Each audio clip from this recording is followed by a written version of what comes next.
బట్టతలతో బాధపడుతున్నారా? ఆధునితనమైన పద్ధతిలో hair transplantation చేయబడును. Face clinic, Hyderabad. ఒక అవకాశం వచ్చినప్పుడు ఆ క్యారెక్టర్ ఏందని చూడకుండా చేశారు అర్ధనారి, కంప్లీట్గా లేడీ గెటప్ వేసి. ఆ సాహసం ఇంతవరకు ఎవరు చేయలేదు కూడా చెప్పాలంటే. ఈవెన్ మన తెలుగులో ఆ కల్చరే లేదు, మన వాళ్ళు అసలు టచ్ చేయరు ఆ జోనర్నే. దేనికోసం చేయాల్సి వచ్చింది అప్పుడు అసలుకి? అంటే ప్రూవ్ అదొక మెయిన్ రీజను. అప్పుడు ఉన్న టైంలో పెద్దగా ఇండస్ట్రీలో ఎవరు తెలియదు. సో ఏదన్నా ఒకటి పెద్దగా చేయాలి, మన గురించి మాట్లాడుకోవాలి అంటే ఇట్లాంటిది ఏదైనా డిఫరెంట్గా ట్రై చేయాలి, అదొకటే ఆపర్చునిటీ. లేదు అంటే రెండవది మనకి ఎవరైనా బ్యాకప్ ఉండాలి.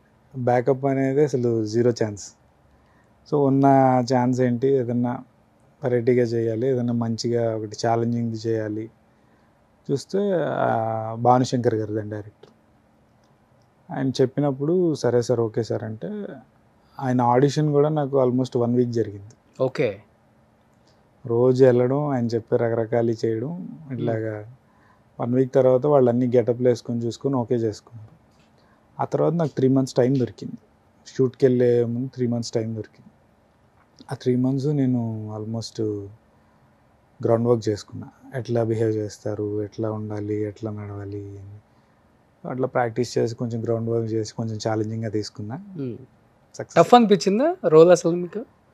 ఫస్ట్ ఒక 1 week చేసినప్పుడు కొంచెం టఫ్ అనిపించింది. ఆ తర్వాత అలవాటు అయిపోయింది. సాహసం చేసినట్టే అది అసలు ఆ క్యారెక్టర్ని. బాగుంది. అంటే అంత వర్క్ ఎంజాయ్ చేసింది నేను ఇంకే మూవీ ఎంజాయ్ చేయలేదు. ఆల్మోస్ట్ 60 days ఏమో ఫిమేల్ క్యారెక్టర్ చేసాము, ఇంకో 30 days ఏమో నార్మల్ మేల్ క్యారెక్టర్ చేసాము. ఆ 60 days రోజు ఎర్లీ మార్నింగ్ 4కి లేగాలి, మేకప్ వేసుకోవాలి, అన్నీ అయ్యి చేసుకొని 6:37 కల్లా షార్ట్లో ఉండాలి. ప్లస్ అయిందా లైఫ్లో మీకు ఆ రోల్? యా 200%. అంటే ఇప్పటికీ ఆ సినిమా పేరు చెప్తే, అంటే సినిమా తర్వాత ఏం జరిగిందంటే సినిమా అందరికి తెలిసిందే కానీ చేసింది నేనని ఎవరికి తెలియదు. Yes, exactly. ఆ గెటప్ వల్ల ఆ మేల్ క్యారెక్టర్ కూడా బియర్డ్ అంతా ఉండి, యూజువల్గా అప్పుడు బియర్డ్ ఉంచుకునేవాడిని కదా, బియర్డ్ ముస్టాచ్ నేనని చాలామందికి తెలియదు. నా పక్కన కూడా అందరూ డైరెక్టర్లు వీళ్ళు మాట్లాడుకుంటారు కానీ నేను చేశానని తెలియదు అన్నమాట ఎవరికి.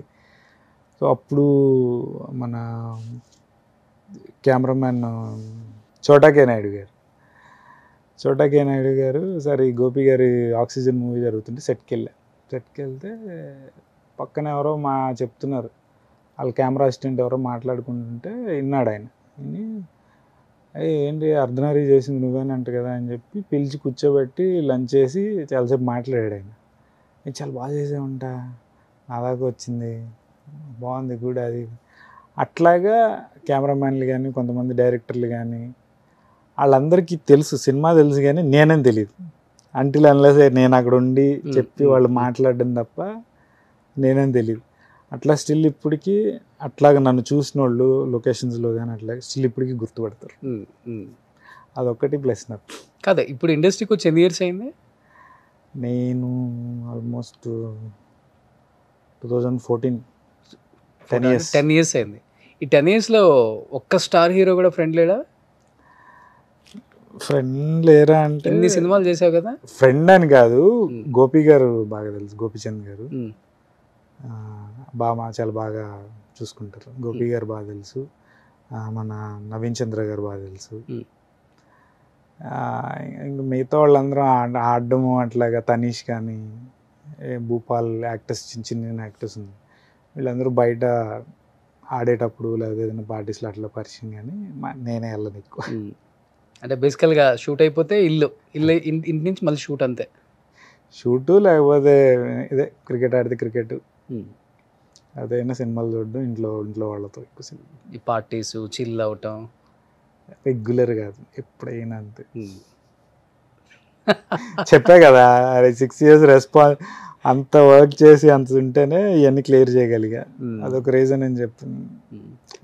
బట్ ఇప్పటి నుంచి ఎలాంటి సబ్జెక్టులు సెలెక్ట్ చేసుకుంటుండాలి? అంటే ఏదైనా సినిమాలు కౌంట్ పెంచుకుంటూ పోవాలి, ఇయర్కి ఏదైనా పర్వాలేదు, క్యారెక్టర్ వస్తే చాలు చేసామా, నెక్స్ట్ సినిమా ఒప్పుకుందామా ఇలా అనుకుంటున్నావా? లేకపోతే సెలెక్టివ్గా ఉండాలి, మంచి కథ ఉండాలి, నాకు ఒక పేరు రావాలి. ఆ, ఈ తిప్పి సముద్రం కూడా అలాంటిదేనా కాదా? అంటే ఇప్పుడు దాకా అట్లా అని నేనేం చెప్పను, కానీ కొంచెం ఇప్పుడు ఏదైనా సబ్జెక్టు మనకి నచ్చుతుంది, అరే ఈ లైన్ బాగుంది చేద్దాం వర్కౌట్ అయిద్దాం అనుకుంటా. అంటిల్ అన్లెస్ అంటే ఇది చాలా చిన్న సినిమాలు ఫేస్ చేసే ప్రాబ్లమే ఇది. అనుకున్నప్పుడు బాగుంటుంది, లైన్ బాగుంటుంది, చేసే విధానం ఇలా చేద్దాం అలా చేద్దాం అనుకుంటే అన్నీ బాగుంటాయి. గ్రౌండ్ రియాలిటీ దిగేసరికి మొత్తం మారిపోతాయి. అది కామన్. మనం అనుకున్న 100% అవుట్పుట్ 10% అయిపోద్ది. ఓకే. సో అది చెప్పలేము, అది నచ్చుతుందా జనాలకి. సినిమా అయితే తీయగలం కానీ మనం మన చేతిలో ఉండదు హిట్ అఫట్ అనేది. మనకి నచ్చిద్ది. ఈ ప్రాబ్లమ్స్ అన్నీ దాటుకొని పాపం ప్రొడ్యూసర్ గారు, ఏ ప్రొడ్యూసర్ అయినా ఇవన్నీ దాటుకొని రిలీజ్ చేసేసరికి పాపం ఇదైద్ది. అంటే నరేషన్ ఒకలాగా ఉంటుంది, మనం ఒకసారి దిగిన తర్వాత కెమెరా ముందు ఇంకొకలాగా రియాలిటీ మారిపోద్ది. లేదు చాలా జరిగినాయా మీకు బ్యాడ్ ఎక్స్పీరియన్స్? బ్యాడ్ అని నేను చెప్పను, కానీ పాపం ప్రొడ్యూసర్స్ అనుకున్న ఒక బడ్జెట్తో అనుకుంటారు పాపం. అది దిగిన తర్వాత మిస్లీనియస్ ఖర్చులు ఎక్కువైపోయో లేకపోతే లొకేషన్ ప్రాబ్లమ్స్ వల్ల ఇలాగో అనుకునే దానికన్నా ఎక్కువైపోతుంటుంది. మా వాళ్ళు పెట్టలేక వాళ్ళు ప్రాబ్లమ్స్ ఫేస్ చేసి అలాగ పాపం డిజాస్టర్ అయిన ప్రాజెక్ట్స్ చాలా ఉన్నాయి. ఓ, ఆగిపోయినవి కూడా చాలా ఉన్నాయి. లేదు నా వరకు అయితే నేను ఇప్పుడు దాకా చేసింది ఏది ఆగలేదు, మొత్తం అన్ని రిలీజ్ అయిపోయింది. సుమన్ టీవీలో మీ పర్సనల్ అండ్ బిజినెస్ ప్రమోషన్స్ కోసం కింది నెంబర్కి కాంటాక్ట్ చేయండి.